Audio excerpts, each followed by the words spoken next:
Welcome back to the deep dive. Today we're jumping into, well, a really incredible story from the Bible, specifically Daniel chapter 2. That's right. It's quite a scene. Yeah, it plunges us right into this ancient court with a super powerful king who's completely terrified by a dream he can't even remember. And he makes this demand on his advisors that is, frankly, impossible. So our mission today, we want to unpack this whole sequence, look at the dream itself, the imagery, which is pretty wild. And then the interpretation, which is just as surprising. We want to see what insights, what ideas about power, about revelation, even the future, we can maybe draw from this old account. It's definitely more than just a history lesson. Absolutely. So the setting. Mm-hmm. We're in the second year of King Nebuchadnezzar's reign. This guy rules Babylon, arguably the most powerful empire on earth at the time. Top dog. Pretty much. But despite all that power, something's got him deeply unsettled. The text says he's having these dreams, and they're so disturbing, he just can't sleep. Yeah, keeps him up at night. You can picture it, right? This mighty king tossing and turning, haunted by something. So what does a king like that do? He calls in the experts, all his usual advisors, the magicians, enchanters, sorcerers, astrologers, the guys who are supposed to know about hidden things. The Royal Brain Trust for all things mystical. They show up probably expecting a standard, interpret my dream kind of session. But Nebuchadnezzar throws a massive curveball. This is where it gets intense. Right. He doesn't just say, here's the dream, tell me what it means. No, the source says he's firmly decided he needs more proof. He demands they first tell him what he dreamed, only then will he accept their interpretation. Which is, wow, because the implication is he's forgotten it. Yeah. He needs them to retrieve it from his own mind, essentially. An impossible task. And the stakes. Off the charts. Totally. He lays it out, fail to tell me the dream and interpret it, and you'll be graphically dealt with, cut into pieces, houses turned into piles of rubble. Ouch! Instant brutal execution. But, there's a carrot too. Succeed, and you get gifts and rewards and great honor. It's the ultimate pressure cooker situation. So how did the wise men react? Well, how else could they react? They do the only thing they can. They plead respectfully, "O king, live forever. Just tell us the dream. That's how this works. We'll interpret it." Standard operating procedure. Give us the data, we'll analyze. Exactly. But the king, he sees this as stalling. He immediately gets suspicious. Yeah, he accuses them of trying to gain time, of conspiring to feed him misleading and wicked things. His logic, from his paranoid perspective, is sort of ruthless but simple. If you guys really have the pipeline to the supernatural you claim, you wouldn't need me to tell you the dream. Right. Telling him the dream first is the only way they can prove their interpretations aren't just made up. It's a test of genuine, otherworldly insight. And it backs them into a corner. They have no move left.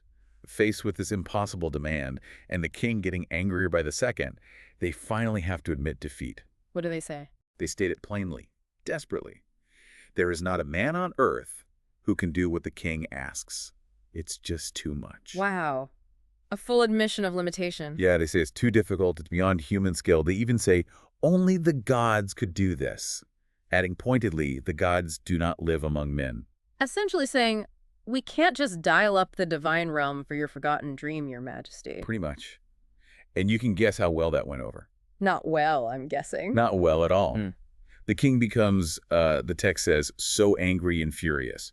Just completely loses it. And the consequence? He orders the execution, not just of them, but of all the wise men in Babylon, the whole class. A purge based on a forgotten dream. Exactly. The decree goes out, guards are dispatched to round everyone up. And this is where Daniel and his friends get swept up in it, right? They're part of that group. Yes, they were considered among the wise men, likely still in training or junior members.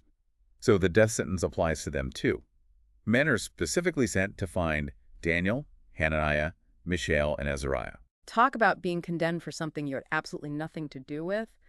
So Daniel finds out he's about to be executed. What does he do? Well, this is where Daniel's character really comes through. Arioch, the commander of the king's guard, the guy in charge of the executions, finds Daniel. Awkward meeting. You could say that. But Daniel, instead of panicking, approaches Arioch with, the text says, wisdom and tact. He doesn't argue or plead right away. He asks calmly, why? Why is the decree so harsh, so urgent? Smart move. Get the intel first. Right. And Arioch explains the whole situation. The king's forgotten dream, the impossible demand, the wise men's failure, the king's fury. So now Daniel knows the score. Death is imminent because no human can do what the king wants. And here's the pivot. Daniel doesn't hide. He doesn't despair. He does something incredibly bold. What's that? He goes straight to the king, the furious decree-issuing king. Wow. Takes guts. Absolutely. Yeah. And he asks for time. He basically says, give me a chance and I will tell you the interpretation. He's implicitly claiming he can access the very information the king's top advisors just declared impossible for humans. That's extraordinary faith. Or maybe desperation. Maybe a bit of both. Fueled by faith, he gets a temporary stay of execution and heads home. And the first thing he does. He gets his friends Hananiah, Mishael, and Azariah. He tells them, look, we're all on death row because of this dream mystery. So what's their strategy?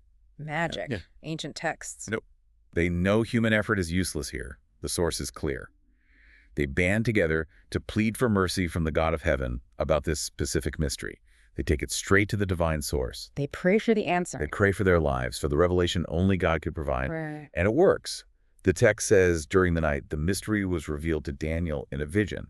Direct divine intervention. It's just like that. The impossible answer arrives. Exactly. And Daniel's immediate reaction isn't relief.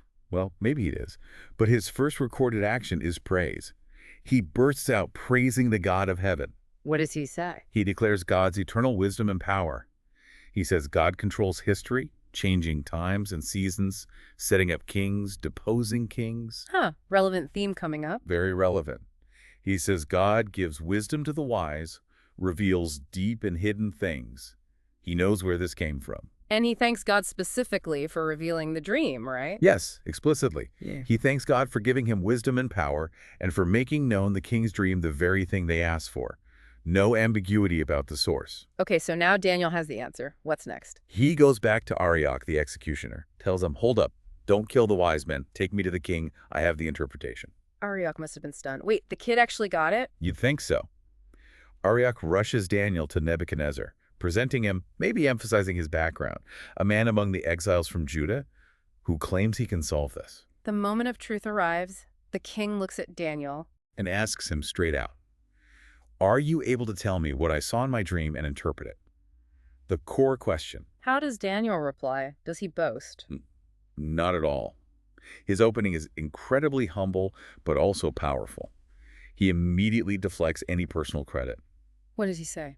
He says essentially, look, king, none of your experts, no wise man, enchanter, magician, diviner, none of them could tell you this.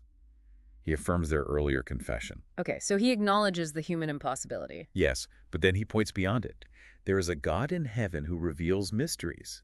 He names the source. He makes it clear this isn't about him. Absolutely. Yeah. He says God has shown the king what will happen in days to come.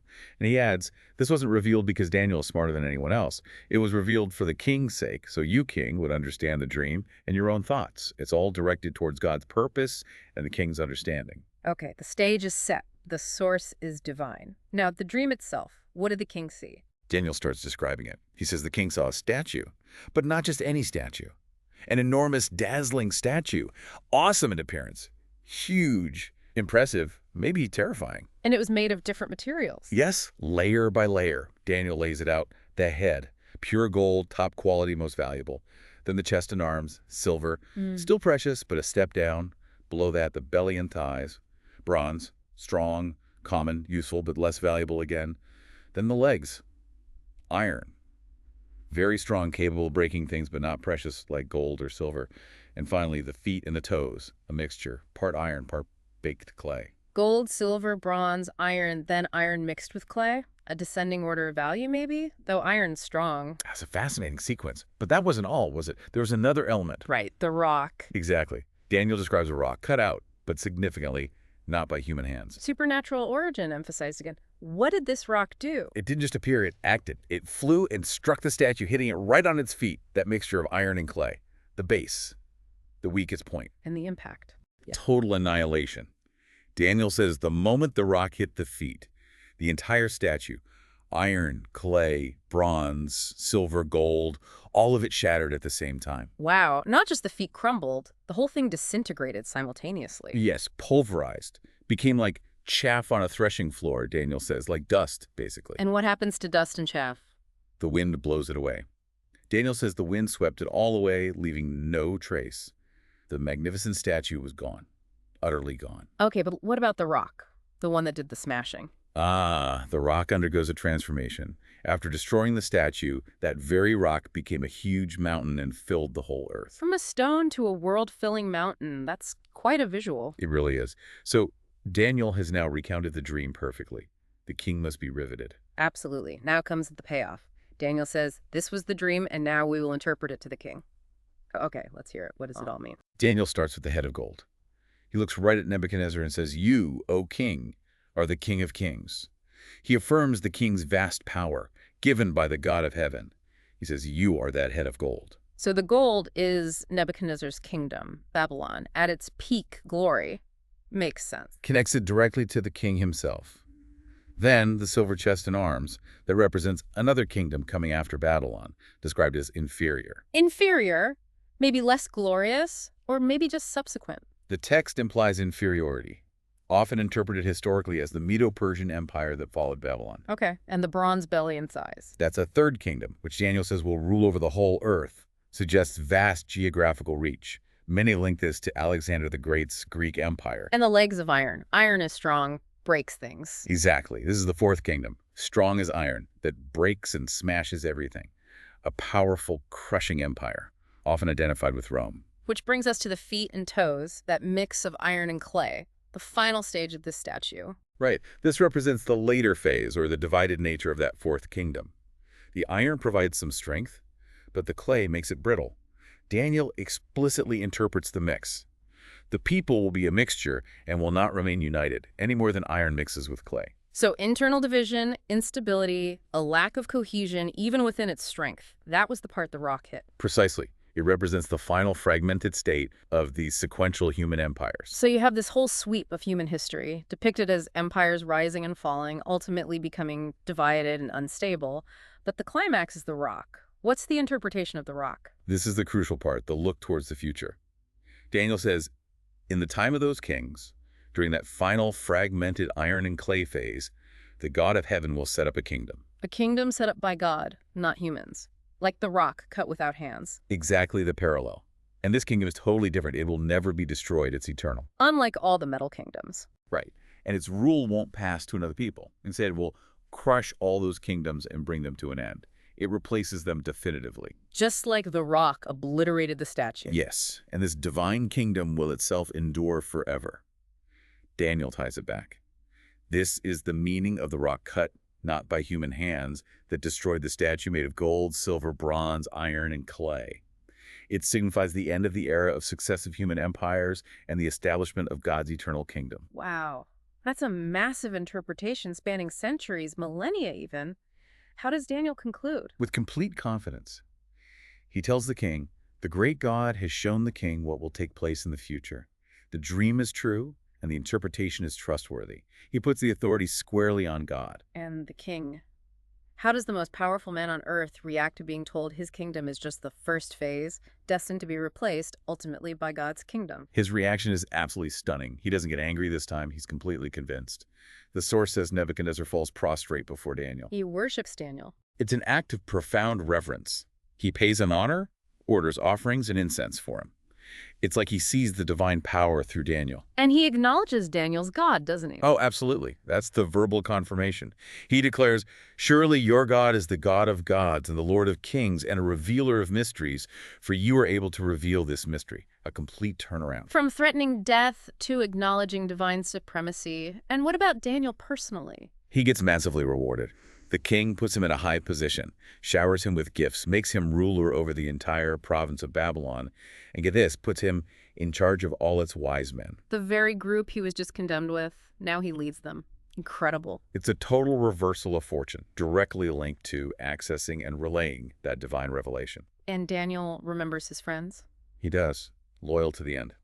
At Daniel's request, the king appoints Shadrach, Meshach, and Abednego, the prayer partners, as administrators under Daniel in the province. Daniel himself stays at the royal court, right near the king. So they're all saved, elevated, and placed in positions of influence within this powerful empire. An amazing outcome, showing how divine insight navigated an impossible human crisis. What a journey. from a forgotten, terrifying dream, the failure of human experts, a desperate prayer, to this detailed vision of world history, the rise and fall of empires.